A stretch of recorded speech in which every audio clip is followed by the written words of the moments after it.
কলিযুগে যেখানে মানুষ ভুলে গেছে যে সত্যি ভগবান আছে বলে, আজ এই মন্দির না দেখলে কেউ বিশ্বাস করবেন না যে সত্যি ভগবান আছে। দেখুন, মা নিজেকে নিজের মতন করে রেখেছেন, দরজাটা পর্যন্ত নিজের মতন করেই উনি আগলিয়ে রেখেছেন যাতে ভক্তরা ওনার পুজো করে আসতে পারে। এখানে কেউ কোনো সংস্কার করতে পারে না, যতই বড় বড় পার্টি আসুক, যতই বড় বড় মানুষ আসুক, মায়ের পুজো করে যাবেন, কিন্তু মায়ের এই মন্দিরের একটা ইট হলেও একটা ইট লাগাতে পারবে না। এটা মায়ের আদেশ নেই, মায়ের আদেশ ছাড়া কেউ কিছু করতে পারে না। এখানে কোনো বিগ্রহ পুজো হয় না।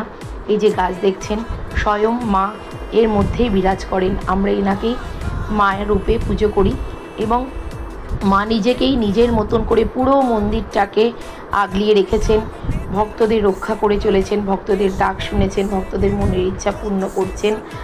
আর মায়ের আজ রূপ দেখার জন্য আপনাদের সকলকে সুযোগ করে দিলাম। মা সকলকে তার